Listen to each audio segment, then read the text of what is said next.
But yeah, I mean, we could talk about that real quick. Jesper Wallstedt making his season debut. We're supposed to be here all year. Originally, the plan was that 3 goalie rotation. That immediately went now it's down. a 1 goalie rotation. Yeah. Russo said, I just read his quick little article about it.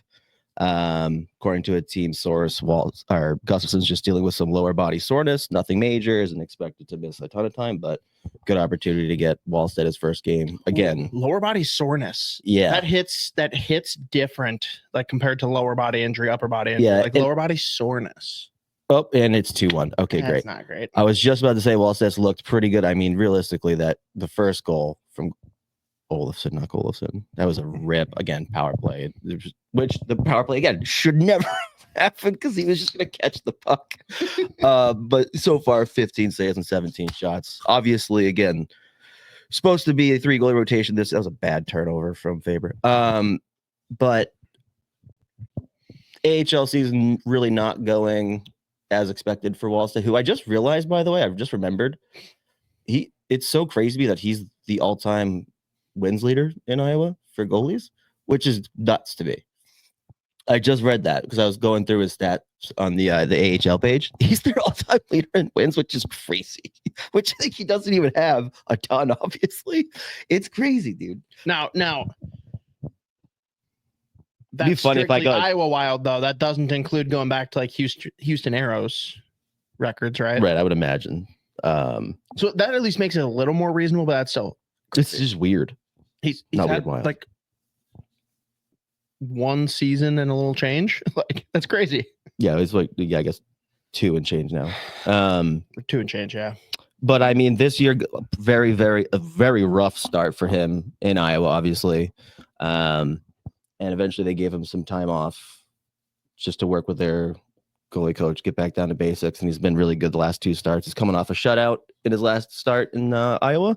And again, realistically, not a whole lot was going to be able to do on either one of the goals tonight so far. I mean, both goals he got left high and dry there. Again, bad turn on the second one, bad turnover from Faber at their own or at the offensive blue line, come down off the rush, and that's just the Olofsson one.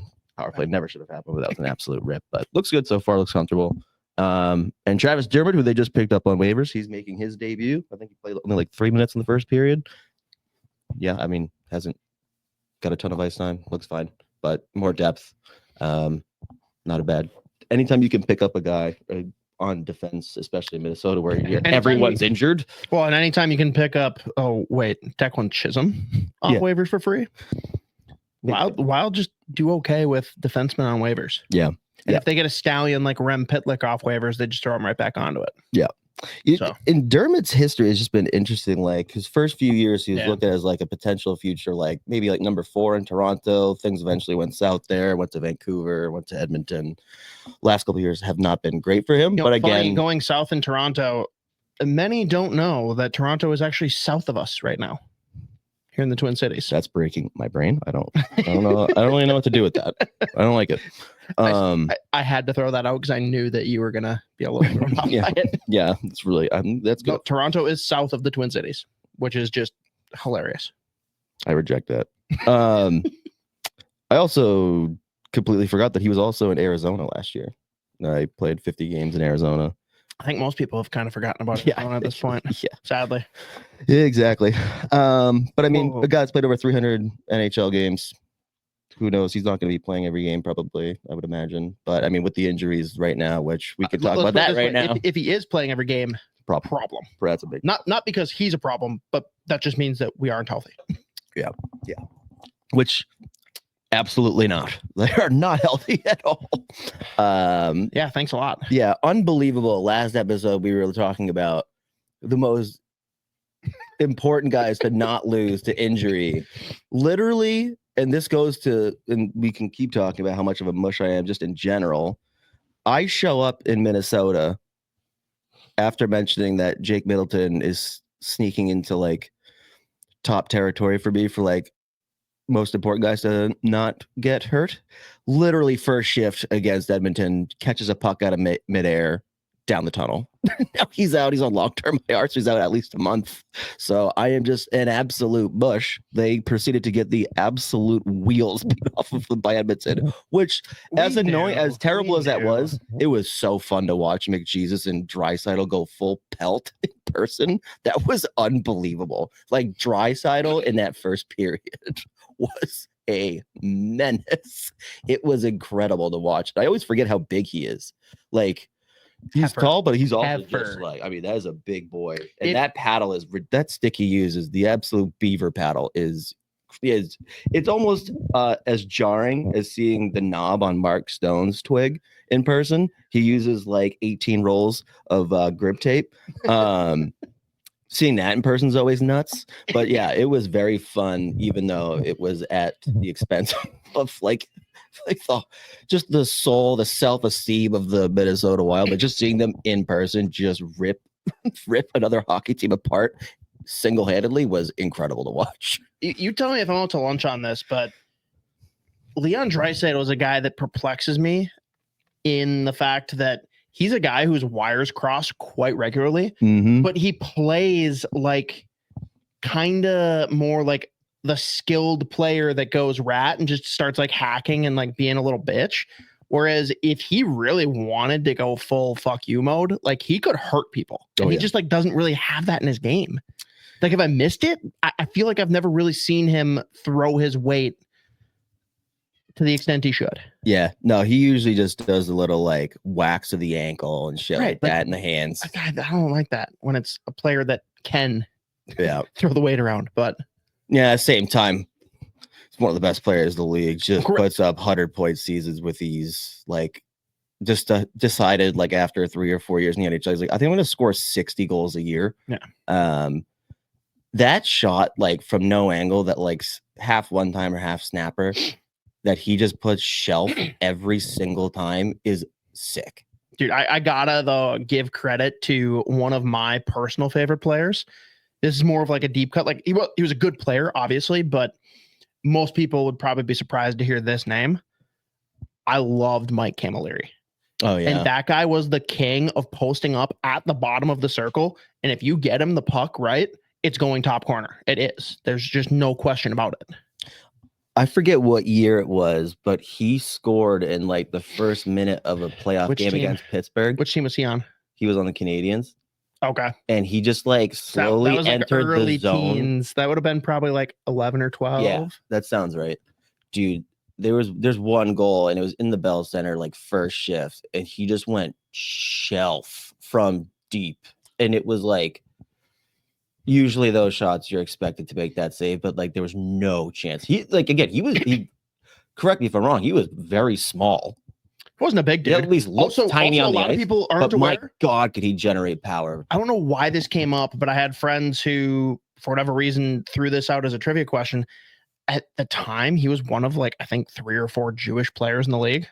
Oh, really? Yeah, who would have thought? I had no idea. Yeah. Also, shout out Mike Camilleri for talking shit about like the Canadians in general, and then next game getting traded like at intermission. And they're like, Camilleri's on the bench. Oh, he got traded. I don't know if we've ever seen that before. He was like literally talking shit in the media about the Canadians as he's on the Canadians. And they trade him in the middle of the next game. But you know what, ridiculous. Though? The reason he got traded instead of assassinated is because he didn't say it in French. Yeah, they're like, we think it was bad. We think he was talking shit. We're pretty sure. They refuse to translate the thing, though. Celine Dion. Oh, shit. Waggle's the best. Bring him down. Bring him down. We might have a baby sighting. And the baby is going to appear. Yeah. Thoughts on the PK, Logan? Correct. Exactly right. Exactly right. It's been useless tonight again. Well said. Well said. This kid just gets it. Yeah. He could be their PK coach. Maybe that'll fix it. No, I think it'd be about the same. Yeah, that's fine. That'll work. Oh, buddy. What else were we going to talk about with the Wild? Well, we talked about Thursday. Saturday went a little bit more as you'd hope and kind of expect because Philly's a dumpster fire. How about Torts just flat out admitting defeat when Mishkov goes for the Michigan? Yeah, Torts just admits defeat on the Michigan. He's like, I don't think we should have it in our game, but I've clearly lost this battle. And then just like the fact that Michkov's doing this, he's signing water bottles on his way off the ice after getting kicked out of a game. He's trying the Michigan like every single practice, every other game, and his head coach is John Tortorella. I am obsessed with that. Like, imagine doing that with your coach being John Tortorella. His given F meter vibes are immaculate. Incredible. He's the best. Just lighting up the score sheet still too. I think he's at a point per game now. He's still not Macklin Celebrini, but that's not important. Few are. One is. That's a great point. Literally one. It came up on the Jeff Merrick show on Friday. We need him to score 4 goals. Joe Thornton needs him to score 4 goals. Yeah. In fact, what if it's 5? Then what's he going to say? That's a good point. I think after 4, they're going to be like, you're done for the night. You're good. That's it. I mean, it's pretty... it's weird because people are still finding ways to be upset and complain that the Wild are leading the league. Like, it's actually funny at this point. Yeah, I think technically now they're like 3rd in points or whatever, but they've played like 2 fewer games in Winnipeg. And then Washington, I think, just they've played 1 less game than Washington. Washington's win percentage is better or whatever, or point percentage. But yeah, no, it's like they're losing every important player. They're continuing to win games, and people are like, nope, not falling for it. They can't fool me again. And by the way, Zuccarello, 2 games back, he's chucking cross-eyed sauce. He's got assists in both games. He's been back. He's unbelievable. Like, exactly. He loves Zuccarello. Yeah. Who loves Zuccarello more, him or Kaprizov? That was a dumb question. Okay, Kaprizov. that was silly.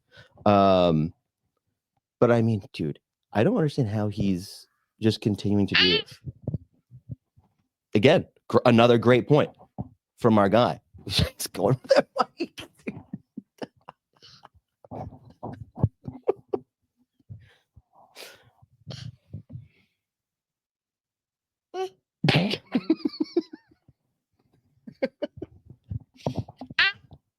Exactly. He's been looking for redemption ever since. What a baby! What a baby! The drool literally slowly go down. Yeah, the drool's still happening. Oh yeah, absolutely. It's just not like he's not in orbit. Again, I feel like this is it. We just do this. He must think the Wild scored or something. Hey. When you did that the first. Yeah, there it is. I think he wanted Foligno to fight that guy. He's a little disappointed. Speaking of Foligno, he is trying to fight literally everybody, every shit. Yup. That was actually about it. This is the new goal song. Can you imagine that for now? Watch, we get booted off YouTube because of copyright infringement. Like, that's too sad. We know that was actually we know that song. We know it. We know it. It's amazing. Dude, but Foligno, another fight tonight. 4 fights in his last 8 games after not fighting for the first 23. And I mean, he fought Hathaway when they played the Flyers, and like Hathaway, yes, he slipped and the punch technically missed, but like, I mean, he punched him in the shoulder, dude. He looked like he just like one punched him and then Gronk spiked him off the ice. And then he tried to fight like 5 more times that night. I thought he was going to try to kill Sanheim. He did try to kill Sanheim. Hathaway was terrified to fight him and took the shoulder shot. And he's like, oh, I'm down. Yeah, he's like, I'm done. Bambi legs. Turtle. Yeah. But he fights Cole. The fight today against Kolasar, that was a marathon tilt. They went for like a minute and a half. He's a lunatic. And I just love that he's decided he's going to fight every time he's on the ice now. And literally, he'll fight early in a game, and he's like, I'm fighting 5 more times tonight. And then no one wants to fight him. Except for Logan would, I mean, that's light work for him. Facts. Yep.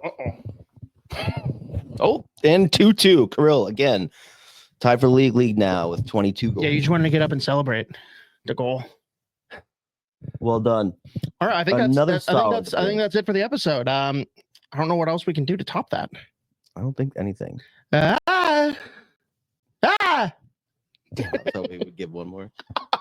Just hear in the background. Anything else you want to touch on for the Wild? There's not a whole lot to touch on with like Gustis and Kaprizov. They're doing what they're doing.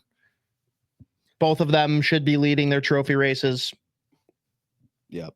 That's about it. Yeah. And again, as I was loosely saying, as Logan took over. Loosely.